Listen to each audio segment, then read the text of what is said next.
Hello, everyone, and welcome to another video with Mindset Matters with Sandra. I'm really excited to have one of my favorite teachers and mentors, Dr. Michael Arloski, here today. I trained with Dr. Arloski many years ago when my niche was health and wellness coaching. And I was working as an independent contractor at Penrose Cancer Center and Pikes Peak Palliative in Colorado Springs. And ironically, Dr. Arloski and his wife do live in Fort Collins, Colorado. His training was by far the best in the industry, and I became certified by his training company at Real Balance Global Wellness, which is also ICF approved. So I'm really honored to be able to have this interview and to have been his alumni, which I still feel like I am because I follow him continuously. Anyways, let me introduce you. Dr. Michael Arloski, PhD, is a licensed psychologist, national board certified, professional certified coach with the International Coach Federation, and a certified wellness practitioner. Dr. Arloski is one of the key developers of the field of wellness coaching, and his book, Wellness Coaching for Lasting Lifestyle Change, is the first and really most comprehensive book written on wellness and health coaching. And I have that book and I love it. And I'll be putting the link, by the way, in this video. So welcome, Dr. Arloski. Thank you, Sandra. My pleasure to be here and talk about health and wellness coaching. Yeah, awesome. Okay, so as it normally goes for all of you who have kind of watched my videos and things like that, I like to really be as natural and organic as things kind of flow. And Dr. Arloski has so much wisdom, and he is he has so much integrity, and I've learned a lot over the years from Dr. Arloski, and I'm just so excited. So a few of the things we're going to talk about is few things. We're going to talk about being careful about using the term mental health coach. We're going to talk about coaching versus therapy. We're going to discuss understanding yourself as a coach and staying in your lane, and then resolution versus relevance. I will say that this video is probably more geared to people who are already certified coaches or interested in becoming a certified coach. I'm a stickler to being certified. I think it's very important. And yeah, let's get started. So Dr. Arloski, let's just give the audience a little difference here of understanding the key differences between coaching and therapy. Yeah, that's a real common question that people get all the time. I mean, health and wellness coaching and just coaching in general still is unfamiliar for a lot of people. And we're used to working with consultants. We're used to working with medical practitioners, and therapists are a type of medical practitioner.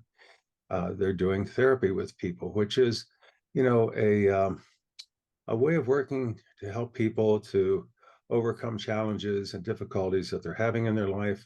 It just from the beginning assumes there is something wrong, you might say, that needs to be corrected to improve that person's life.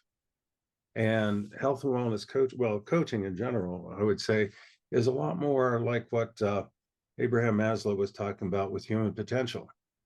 That is, how can we be living our best life possible? How can we be achieving what we really want to achieve in our lives?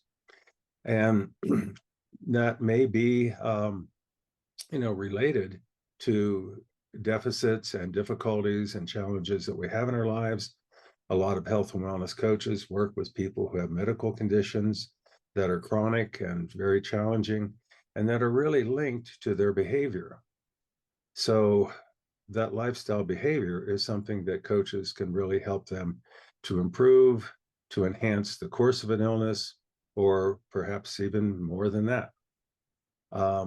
So there's a real difference there. Sometimes people will say, well, therapy is about the past and coaching is about the present and the future. Well, having been trained as a Gestalt therapist, it's not just about the past. It's about awareness of the present. So it isn't just quite that simple.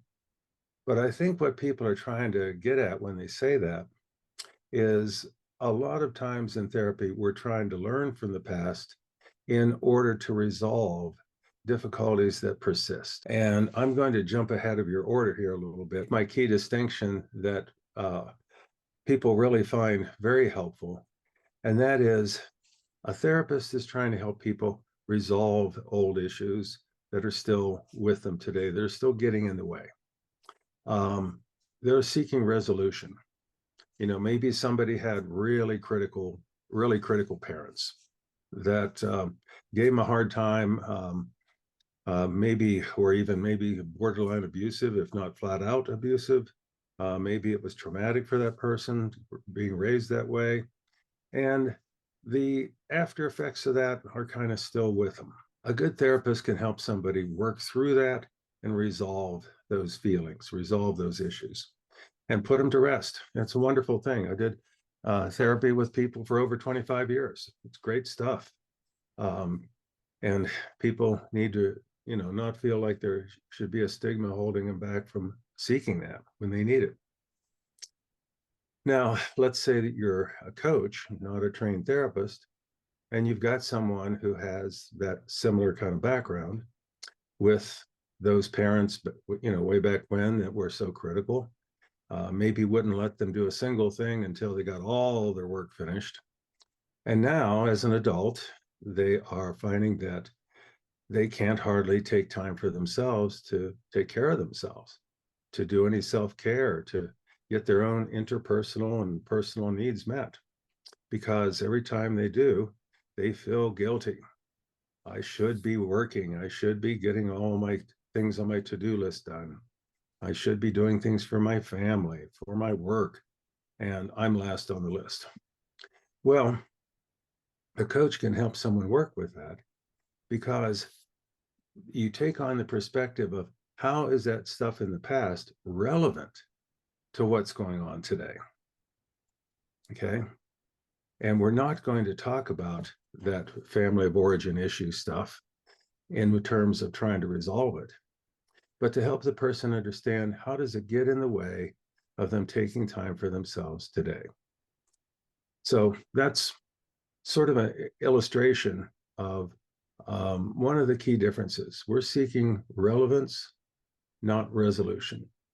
I really love that. And I know that all the years of being trained in coaching, and of course, before I came to you, I became certified through another ICF, Mm-hmm. and because I'm a stickler for making sure, because there's a lot of people now that are calling themselves coaches that are Mm-hmm. not really trained to be Right. a coach. And I find that a little,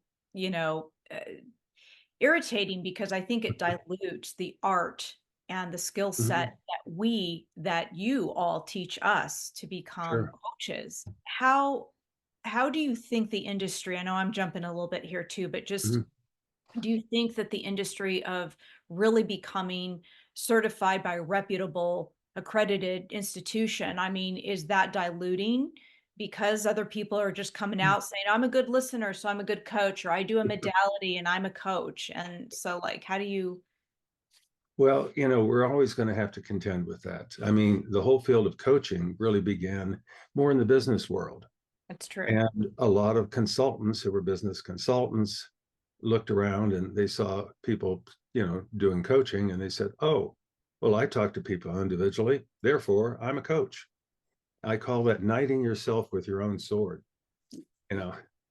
And we see the same thing today with health and wellness coaching, which is my specialty field, by people who, like you said, they have some kind of holistic approach that may be a very good treatment process of some sort or another, alternative remedial type of thing.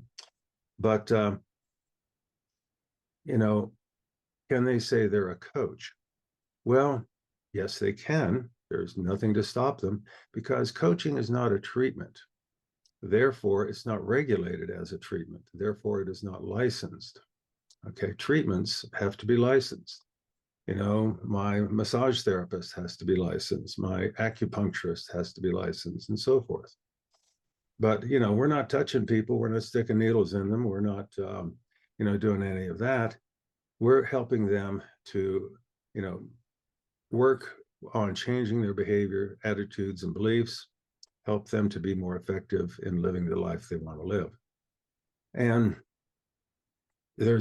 so again, there's a real difference here. What we really want to be able to do is hold out credentials, like you're saying. And I was one of the founders of the National Board for Health and Wellness Coaching. And the National Board is now certified over 10,000 health and wellness coaches all around the world. And I'm very proud of that fact, and very proud of the way that we set that organization up in order to really make that distinction. Who can say that they are really competent at what they're doing? I mean, that's why the International Coach Federation, the ICF that you referred to, did that to not so much regulate coaching, but to set a standard. If I'm a executive with some company and I want to hire coaches to be leadership coaches with my teams, I'm going to look for people who are already ICF certified from an Right. ICF approved school. That is instant vetting right there. Yeah, absolutely. So likewise, in health and wellness coaching, if someone is national board certified as a health and wellness coach, that's immediate vetting right there, because first of all, they have to complete a training program in an approved school. And having had our Real Balance program go through that, and also having been on the board and having evaluated many programs that applied, I can tell you that really poor programs do not get approved. And yet there is over 100 now national board approved programs.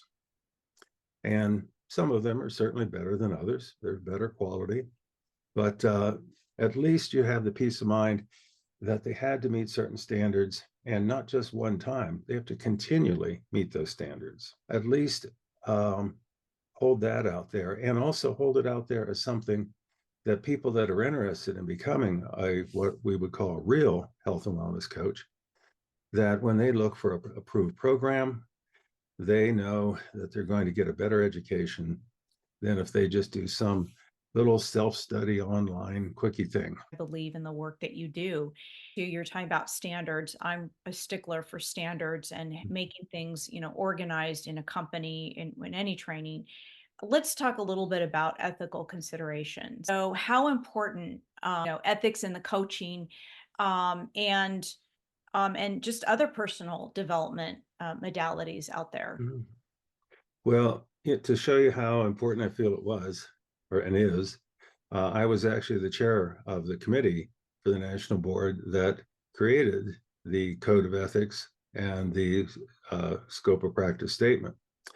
And that's something I continue to feel very passionate about, especially because as a psychologist, I really know the difference. And there is the difficulty of people straying from what they're doing as a coach into doing more therapy, kind of getting out of that coach lane. And then there's also straying into territories where they're not qualified. I'll give you a real good example of that. I was reviewing a recording of a student not about a year ago, I think it was, and she and her client got into a conversation about a particular popular diet.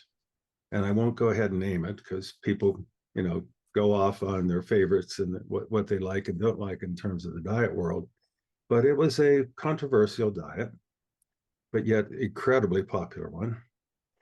And they started talking about how to manage that diet effectively. And it started to sound like a couple of friends at a coffee shop, just kind of sharing folklore about how to do that diet well, going back and forth. Oh, well, if you don't eat until this time, or if you do this or do that, or they started just going back and forth like that. And this coach was not a registered dietitian, not a nutritional therapist of any kind. And I'm kind of like, Yep. okay, there's a social conversation and there's a coaching conversation. Being a professional, And you've got a contract with your client to be a professional. You've got an agreement that this is what we're going to do. Now, do we have some social niceties in our conversation? Do we say, hi, how are you? How's the weather? Yeah, we're like normal human beings talking to each other. But I mean, we say that when maybe we meet our physician, if we're familiar with him. But then you get down to business. Then you get down to what we came there for, right? So we can't get out of our area of expertise as a coach unless we are actually qualified. And by qualified, we mean we have some sort of recognized credential. Maybe it's a license, maybe it's some sort of certification in a particular field that says, hey, I can wear a second hat. Okay. Like we've trained hundreds and hundreds of dietitians, and they love it because they can finally have their client succeed with the diet that they help construct with that client. And what's really helpful is when that person who's the dietitian can say, okay, it sounds like some of the things you're talking about in the way you're eating and what you're eating are kind of confusing here. Can I put my dietitian cap on for a little while and talk to you about, carbs and proteins and blah, blah, blahs, right? Okay, great. Now we're going to shift into, okay, so now you have a better idea of what to eat. Now let's talk about how you're going to do that. Let me put my coaching cap back on and That's talk right. with you about that. And calling it, changing, wearing two hats, and being real clear about that with your client. That works. I think it works, and that's what you taught me, and I learned as well that we would say, "Take the coaching. May I, do I have permission to?" Mhm. Because Mhm. sometimes it does bleed over, doesn't it? There's sometimes a moment that you would make a suggestion because normally coaches, we don't give advice, and I think that's what a lot, "Oh, well, you just need to do this, this," and that's how you can tell someone who's a real coach versus, right? We Right. wanna we wanna draw from the client their own because they have their own solutions, right? They have their own helping them. So what do you think are some guidelines or ethical standards, more going in behavior that coaches should adhere to when they are with their clients? Mhm. Well, some of the real standard ones that we've always got to remember. Um, One is not having what we call dual relationships, where we have a relationship on one level with somebody and a relationship on another level. Um, and, it doesn't mean you can't coach someone you're acquainted with, but someone that you are uh, really involved with in any kind of close relationship, that's going to get really difficult. Like a lot of coaches, for example, will, start out trying to find clients, and it's not easy to get started sometimes. And so they'll ask their friends. And I always say to them, okay, if you have a friend that says, oh, well, Sandra, I'll do you a grand favor. I will be so gracious and grant you a favor of being a client for you. It's like, look out. That's going to be one of your most difficult clients ever. Yeah. That's real different than someone that really wants coaching, really sees a need for it, that Right. kind of thing. Yet the practitioner or the coach, or so-called coach, I don't think the people I'm thinking about right now probably are not certified coaches, Mhm. but people that out there that are as practitioners of something where they Right. have clients, they get triggered by their client's Mhm. experience. And so Yeah. this is also really important, I think, to bring up. Maybe you can speak more about how, Yeah. you've got to be doing your own inner work and then know how to handle. So what are some suggestions when you have a client that Mhm. triggers you or you're trying to tell them what to do or you're being Right. judgmental? Any advice on that for them? Yeah, let me get to that just after I clear up one more thing about dual relationships. Probably a more concrete example and a more common one is where there's a second relationship where that client, that person actually is a report that reports to you. you are actually their supervisor at work. Like sometimes managers think they can coach their supervisees, and that really is a conflict. The other conflict territory, and then I'll get to your point, which is Yeah, really sure. important, Please, really, please do. really important one, is when, and this was something we really made sure there was an actual, guideline right there, not guideline, but actual requirement of ethical standards in our code of ethics, where can never make your services dependent upon the purchase of any kind of product. Okay, that has to be totally separate.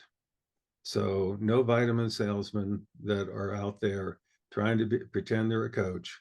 And if you have a coach that says, well, you know, I can give you a discount if you purchase yoga mats or blah blah blahs or whatever you're selling. No, that's not ethical. It's a little disconcerting to say the least. But let's get back to your question. Why don't you go ahead and Yeah, repeat? or so-called coaches or practitioners, let's call them just practitioners of the modality. It doesn't matter if it's alternative or not, Mhm.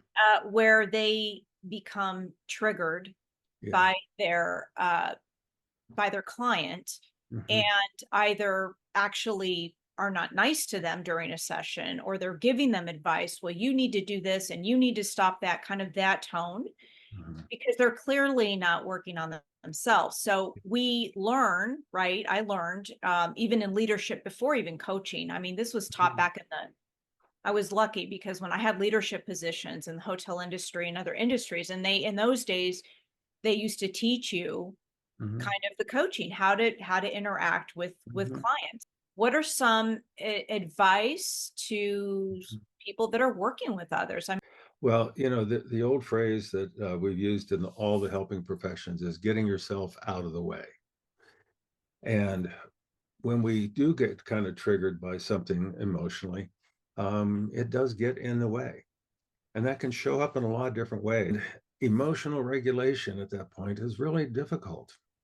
I mean, we try to practice emotional regulation, a nice euphemism for, trying to suppress what the heck is going on for us in the moment sometimes. Um, and to try to catch ourselves, when we're heading into territory that is become kind of sticky or difficult for us. And, we may have to actually even say to our client, we may have to self disclose and say, Sandra, I understand how difficult that is for you and how challenging it is. And uh, I've got to let you know that this is a subject that's still real tender for me. And you may have to make an agreement to either not discuss that right now, put it off for a while, or maybe find another resource for that person to talk to. Where it shows up probably with more difficulty is when you're not even aware that you're doing it. And that's where there's a bias that's there.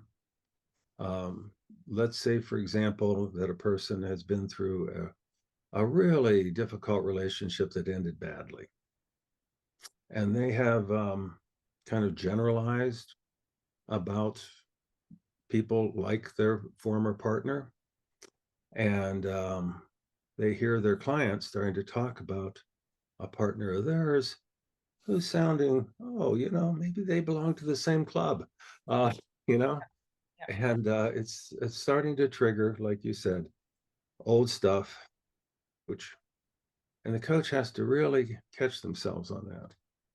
But also, the coach really needs to be, like you said earlier, doing their own work. So they still don't have a lot of baggage, a lot of unfinished business from that former relationship um, that is now getting in the way. If that means, as a coach, seeing a therapist for a while, so be it. For one thing, it isn't just you're doing your clients a favor, you're doing yourself a favor.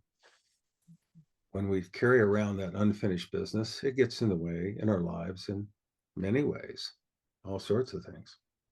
Yeah. So it, but I think the other way that it shows up, the coach that thinks that their experience is the experience. Oh, I've lost weight. I can help you lose weight. You just need to do what I did.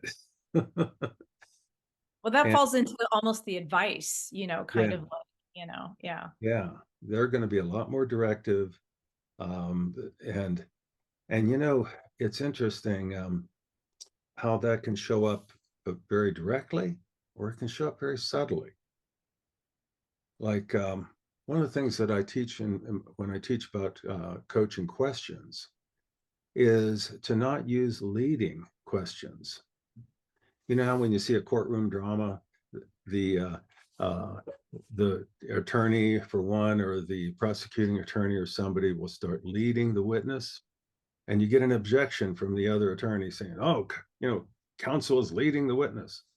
Yeah, we can do that in coaching too. We can manipulate our client to, by the nature of our questions, to conclude to draw a conclusion that we want them to conclude. And we kind of engineer our questions to get them to realize that. And we may not even hardly be aware we're doing that sometimes. That's why it's important to listen to your recordings. That's why it's important to have a mentor or somebody you can periodically do some supervision with, to kind of, catch that kind of thing. But when that happens, the client, it's no longer a client-centered approach. Um, the coach is really being so directive that we're starting to leave the world of coaching and we're starting to become a consultant again. And the thing is, a lot of clients may appear to really like that. And I say Well, appear doesn't it, because, I'm sorry to interrupt you, but it, yeah, it brings into mind they yeah, probably like it because, and I'm just generalizing and projecting right now, but my experience through the years is because they want the answer. They don't sure. want to take the responsibility of saying, no, I've got the answer. And just the example you gave about being manipulative, Mhm. definitely through your training. I mean, it does take years to be aware of what you're just saying, and, I'm proud to actually say that regardless of what I was going through in my personal life, it never showed up in my in fact, I even had sometimes people tell me aftermath, right? Or something, I didn't know you were this or Mhm. whatever, or I Mhm. heard, and it's like it never showed up, I Yeah, mean, I do videos and people don't know, they right. just don't know, it never showed up. But going Mhm. back to and I agree with you because that's what you taught as well. Hmm.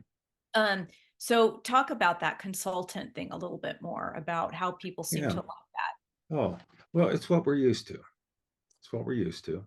I consult with a accountant, or consult with an attorney, or with a physician, and I consult with some guy who's going to give me an estimate on my roof that needs repaired. Uh, and I'd rely on their expertise. I rely on them analyzing the situation. They ask me questions to give themselves more information so they can make good recommendations. That's how it works. That's what people are used to. And that's why, in the beginning of our coaching relationship, we have to do so much work at helping make the distinction between all of that past experience and how coaching is going to work. But one of my favorite ways of responding to the client who just gets a little frustrated and says, "Why don't you just tell me what to do?" is to say to the client, "So, when experts have told you what to do before, how'd that work for you?" And most of the time, they're going to get a sheepish grin on their face and say, "Well, it seemed like it was working okay, and then it really didn't work at all." So I kind of joke around and say, "Well, how about you and I defy the definition of insanity and quit trying to do the same thing and expect different results? Let's do something really different here. Let's help you create an actual plan for how you're going to make these changes happen in your life. And then let's set up some support and accountability to really follow that through." You know, it's so different than what people are used to. And there is, of course, the whole issue of what we call self efficacy. And self-efficacy is the confidence that I have that all this wellness stuff will do any good anyway. And then the confidence that I have whether I can actually succeed at doing it. So you have a client who has tried and failed, tried and failed, tried and failed. Their self-efficacy is in the basement. Of course, they don't have a whole lot of confidence. They would love for Sandra to just go right ahead and tell me what really will work, because I sure don't know. Doggone it. Look at me. I've screwed up so many times. They give themselves a real hard time. They've lost confidence. So that's where a coach's job is to help that client build self-efficacy. And that's where we draw upon things like social cognitive theory by Albert Bandura and the Yes, work that love he's Ben done. Doerr's work. Oh my Yeah, gosh, I studied him a lot at university, yeah. so yeah, yeah, I mean, yeah. we draw upon, behavioral science, stuff that we know, that can help with that. But you're right. Clients will come in and just kind of say that. The other thing is related to what we're saying, and this is something that coaches sometimes aren't quite sure what to do with, is how much do I self-disclose as a coach? And how do I do that? And how do I do it well?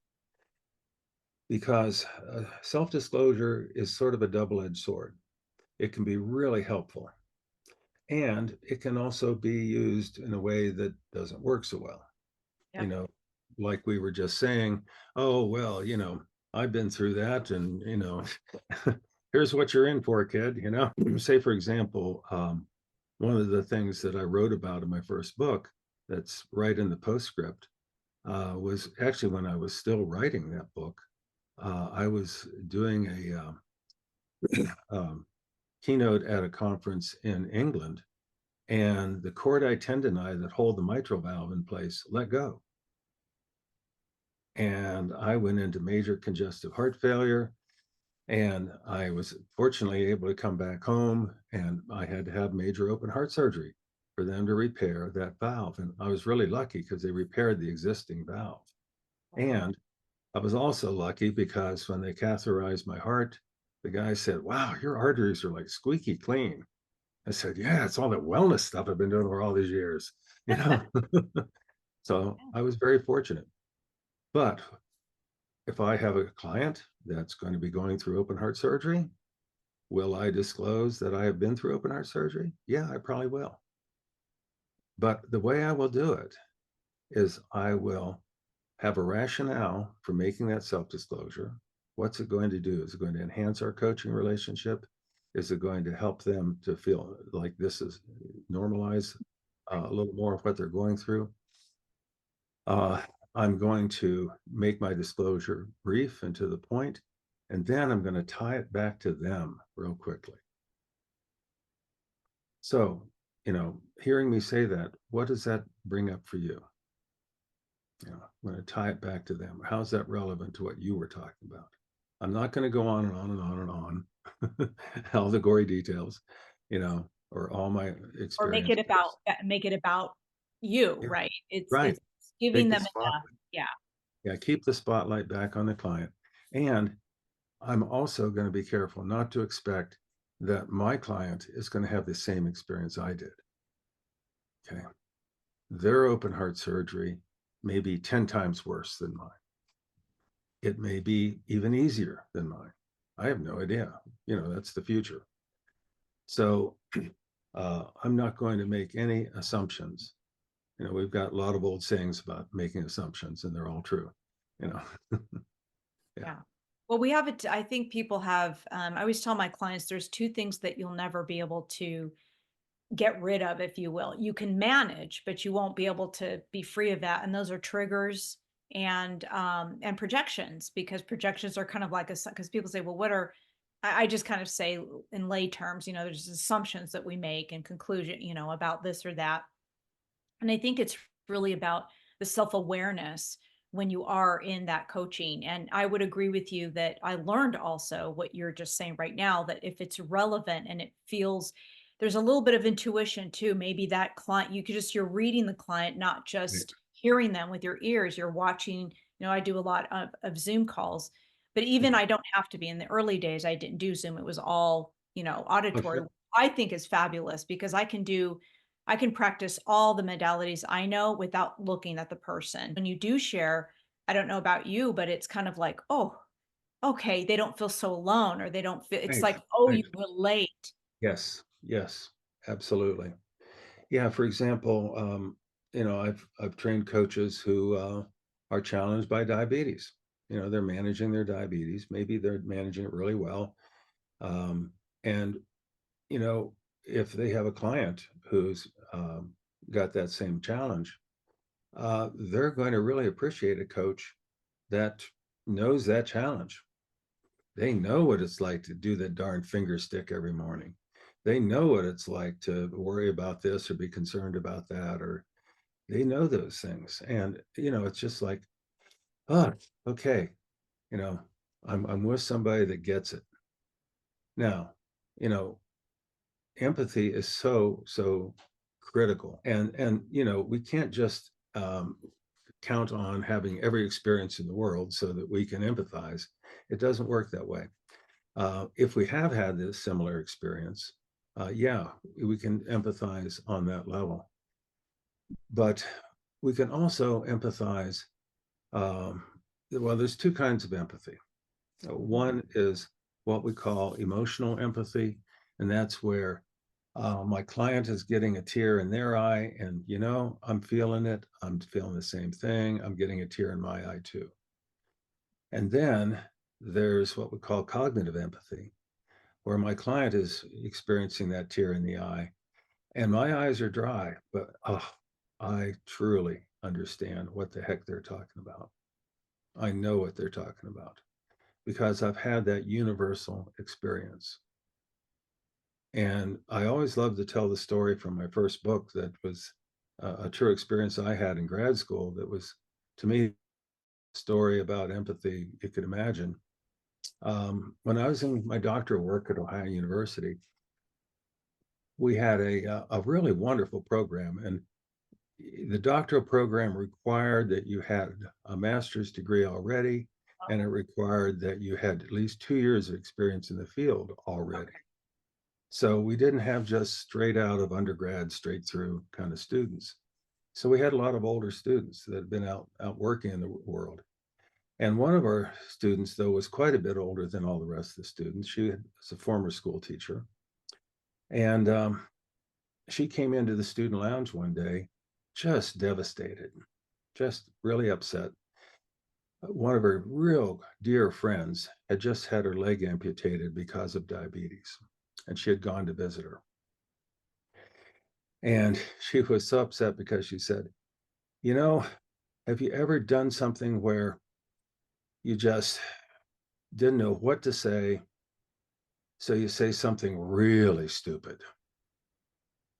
We've kind of all probably done that from time to time. So Betty told the story of going to visit her dear friend. She goes into the hospital room. The woman's lying there in bed with her freshly amputated leg.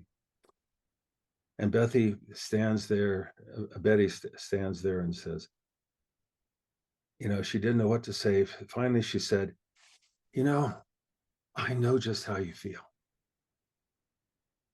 Oh my goodness. She said her friend just looked at her like she had daggers coming out of her eyes. And she said, how can you stand there on two good legs and tell me you know how I feel? And Betty said that she just felt like she got kicked in the stomach by a mule. But somehow she recuperated in time to say, well, there's no way that I can know what it's like to lose a leg, but I know what loss is like because I've really had loss in my life. And that did it. She Yeah. said they were hugging and crying together, and it really it got through. Yeah. So sometimes empathy is more like that. More I like that. It's, yeah. haven't had that experience, but I know what that feeling is. I mean, because we've all been embarrassed. We've all gotten angry. We've all had loss. We've all had those things. And that's how we connect. And the function of empathy is incredible. One of the things I'm always teaching coaches is look for opportunities. Well, catch the opportunities that come along to empathize. Because when you do, and you acknowledge that person's experience, you validate their feelings, Right. and you empathize, then you can start getting into the, okay, so what can we do about this? Yeah.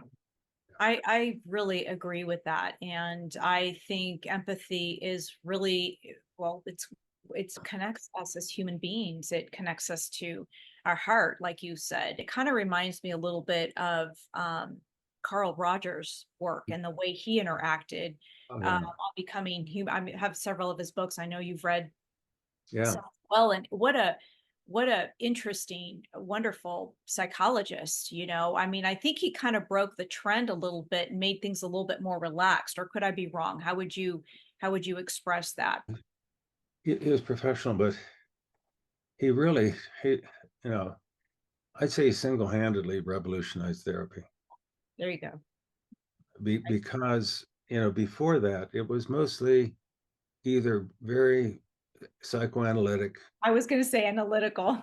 yeah, or maybe just very behavioral. Um, but what Rogers did was, he really realized the power of that connection that you're talking about. Amen. That having another person there who really understood, who really got it when you were talking, and to feel heard and to feel understood. I mean, we've all had that experience from time to time, hopefully, in our lives with friends and people that care about us. And oh my goodness, what an incredible difference it makes. So the reason we call clients clients is because of Carl Rogers. Everybody called them patients before that. Right. And That's there's right. this You're right. therapeutic distance, right? Yeah. And I love the fact that you've actually got Carl Rogers' actual books, because people, they've got that little page in the psychology, history of psychology book or whatever in their undergrad or years or whatever. They've heard of this guy, or maybe even if they've gone through some training, they know some of the things that are attributed to him and so forth. But when you read his actual writing, like on becoming a person, I mean, One of my favorites. yeah, I mean, if that doesn't get through to you and help you have a different perspective on how to be a human being, then you're probably, as Pink Floyd used to say, thick as a brick. Or Yeah. maybe, was that Jethro Tull? I don't I know. don't know. I was going to say, was that Pink Floyd? Really? I know. No, I agree with you.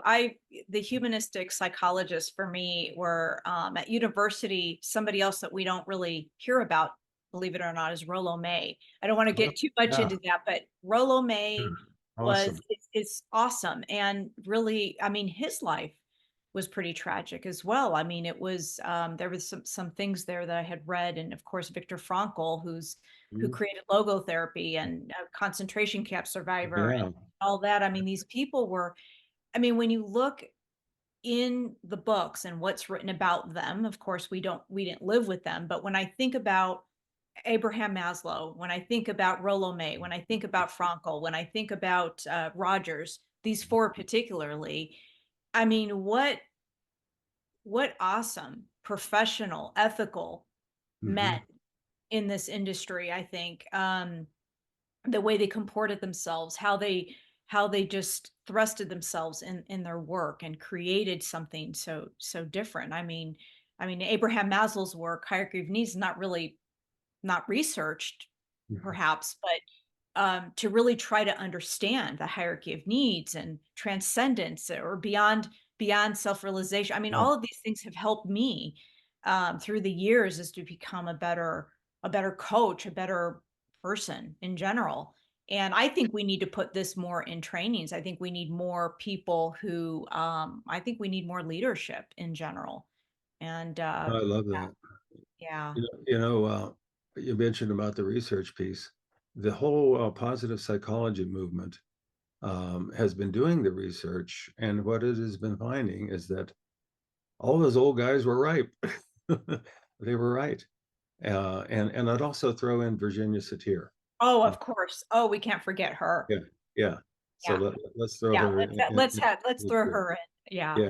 Yeah. But yeah, and you know, it's validating all those things that were being said as being so important. That's why, when in my writing, one of the things that I've kind of done is I've said that the facilitative conditions of therapy that Rogers talked about, to me, those are the facilitative conditions of coaching. Empathy, genuineness, warmth, unconditional positive regard. And to me, that's my definition of coaching presence. Absolutely. Yeah. Absolutely. And that's why I'm really glad that I don't stick with just one kind of, a modality. Techniques are different, but Mhm. how you execute that, how you show up for your client Right. is definitely important. And yeah, it's wonderful. I was going to ask you, because we were talking about all this, what interested you in Gestalt therapy? What interested Oh. you? Well, it's funny, my son Devin is 50 years old now. And I'm so old that I went through as an undergrad from 66 to 70. So my son sometimes says, God, Dad, you were so lucky. You were right, in college when all this crazy stuff was going on, the whole Cultural Revolution thing. Oh Music yeah. was unbelievably Oh changing so yeah. fast. And, at the same time, I was lucky because at the counseling center where I went as an undergrad in Bowling Green, we had these psychologists who were running out to Esalen Institute and doing training with Fritz Perls and all these other people, and then coming back and trying it out on us, you Yeah. know. Yeah. Yeah. Yeah. Yeah. So I got turned on to that kind of stuff, to Gestalt therapy when I was a junior as an undergrad. And I started doing some independent studies on it. I then was really lucky because I was able to do some training at the Gestalt Institute at Cleveland. I really, and then where I was really fortunate was I had 2 years of direct supervision on, in the first job that I got, well, as a counseling center after my doctorate, after I'd worked in a clinical setting for a year. I got to work every single week with a psychologist named John Mold, who was a direct student of Prince Pearls. So I really, got into the deep end of it. And what I loved about it was so congruent with the whole person humanistic approach, because it wasn't this analytic approach. It was very integrative. And integration was what Pearls talked about all the time. We It have all these experiences. How do we integrate them and make sense of them? And, what do we bring in and take on as part of us? And what do we, chew and spit out? Like, and that's not part of us. Um, I just really found value in it. When I worked as a therapist, I found that it was really effective in very short a number of sessions at helping people to get to core issues and work them through, to express them, and really be able to move on from there. what do you think are some trends in the coaching industry that you're seeing? I'd say one trend, if you can call it a trend, is that we have now accumulated such a solid body of evidence that health and wellness coaching really works, is really effective. When I started doing this kind of work, in the mid 1990s, and then early on from there, I'd have these wellness consultants, criticizing me, saying, there is no single, journal, peer-reviewed journal article that says that coaching works, and they would, really try to make a big deal out of that. Now, dude, there are like hundreds and hundreds of those articles, and we've got compendiums of research. We just had a fantastic piece of research, a paper that came out from Ruth Wolliver and Jessica Matthews and others on that makes an incredible case for health and wellness coaching. So I'd say we've got really solid ground to stand on now. I mean, any new field has to build their evidence, you know. That's right. Uh, and yet, you know, one of the things that I feel strongly about is something that was said at a lifestyle medicine conference when D. Eddington spoke. And D. Eddington was one of the heavy researchers in the field of health promotion. And he said, listen, if all you ever do is evidence based, you will never innovate. So think about that. Yeah, Because that's sometimes, you know, we get people that, you know, have been around too many college professors for too long. I'll be quite frank. And they think, oh, it's not evidence based. I can't even do that. Or, you know, I can criticize you because you can't quote the journal article, you know, that backs up what you just said. You know, sometimes what we're doing in coaching um, isn't something that has been nuanced and researched to every little tiny detail. Okay. Sometimes part of the what makes coaching work is if we are staying within its structure, within its ethical boundaries, and we innovate and we try something new and it works. Hooray. If you stay, yeah, I just did a blog, and this metaphor may really be helpful to kind of maybe wrap up part of what we're saying here, yeah. because we're talking about staying within the coaching structure, staying within ethical guidelines, staying within Yes. boundaries. Yeah. And I came up with this metaphor about a coach and a client wading into a lake. Okay, so you got your swimsuit on, you're there wading into this lake, and you've got an agreement with your client that you're going to wade into this lake of emotions, because coaches that can't deal with emotions, they're going to stay up on the shore and they're not going to do very deep work with their client. It may not be as helpful as it could be. You have to deal with emotions. Most of our decisions are emotionally based and so forth.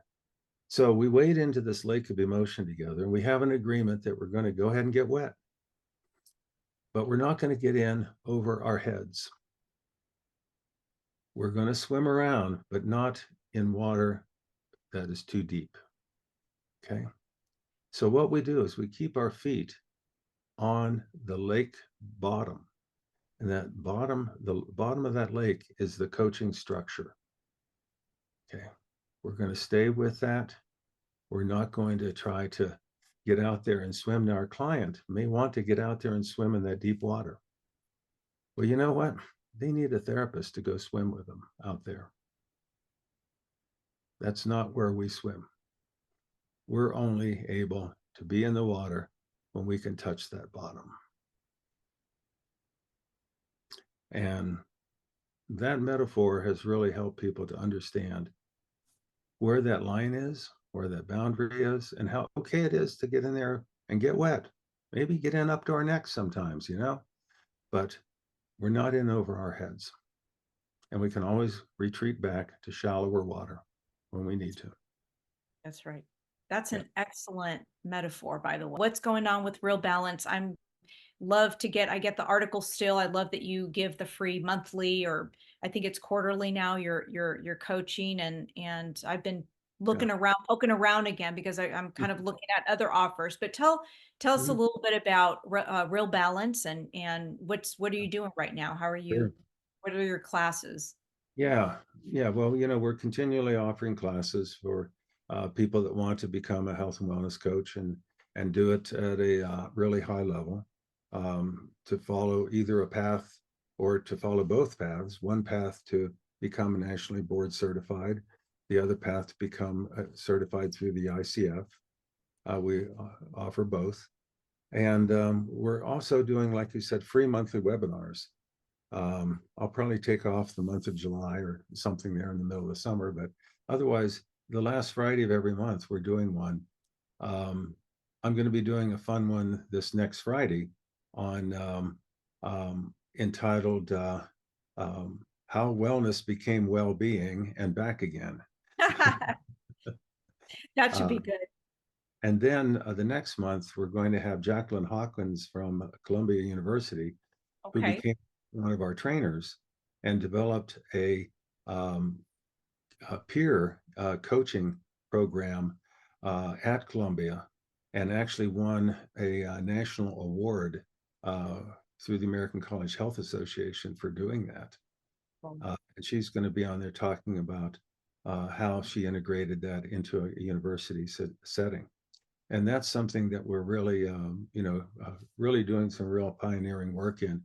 We actually assist a number of universities in creating coaching programs, either within their curriculum for their graduate students or with different programs to serve undergrads by training actual faculty members to become licensed trainers with us, and Wow. then Beautiful. offering our real balance training and having to meet all the same requirements, but being able to offer it in a university setting. So that's something we've been doing a lot more of. We'll have a study group for people that want to take the national exam for the National Board for Health and Wellness Coaching.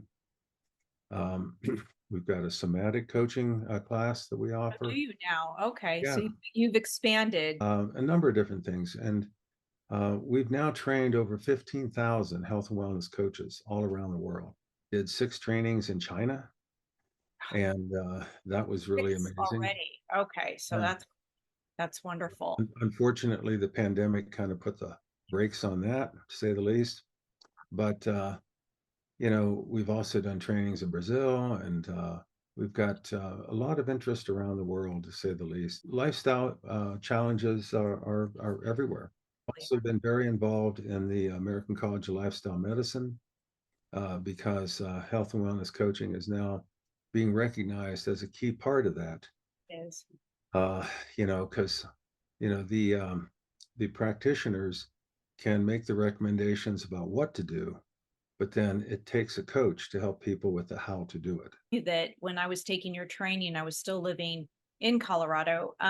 When I was at Penrose, the reason why I got my foot in hospital, even though I don't have a PhD, because usually they're really picky. You know how it is. Healthcare is, they just don't let anybody come on. Sure. Uh, I mean, obviously the degree I have, but the training, it was like, oh, you know how to do this and you have certified and we recognize this. And Mm-hmm. I was able to help the social worker actually Oh, do some coaching. We created an integrative therapies oh, wow. at Penrose, Yeah. actually. And it ended up kind of fizzing out just a little bit because they were changing, Mm-hmm. administration and things like that. But it was also because of your training as well that helped. And I want to say to everyone, this is just an opinion, but I think health and wellness, if you can hear, it's not just about health, it's the overall wellness. We are mind, body, spirit. Again, that if you're a coach in anything, I think it's important to your training goes, it extends being trained in this field of health and wellness, in my opinion. I mean, it has opened the doors for me in many different ways and has given me a plethora of skill sets that has enabled and only enhanced what I'm currently doing. I recommend, your classes and or your training. They're not even class, they're training. Mm-hmm. So I recommend for anyone dealing with people, because we're always going to encounter somebody who's got some kind of chronic illness, is Right. beneficial. So it makes a coach more well-rounded, in my opinion. Absolutely. Well, and practically every coach client is going to say, I have too much stress in my life. All right. And that word stress is like this great big garbage can that all kinds of things get put into. And just knowing how to work with somebody around that and how that shows up and the mind body connection there. That's so important to understand how to do that, even if you are a executive leadership coach, you know, Exactly. I was going to say that too. whatever coach. Yeah. Yeah. Well, I really appreciate again your education, your wisdom on all of this, and I hope to be able to do this again when Yeah. you have some time. Yeah, that'd be And fun. yeah, and then just so everybody, I will be putting the links in the comments. I'll be getting all the, your training and everything in your book. I look forward to having another discussion with you, Dr. A, And Mhm. my regards to Deborah as well. I'll be in touch with her. So She does um, all the important things in the she company. does all the important things. She's Yeah, great. Well, she's your better half. So bless her that's heart. true. She's Yeah. good. All right. Thank you, Dr. Hey, Arloski. you're Thank you, very, everyone. very well. My Take care. pleasure. Bye-bye Thank now.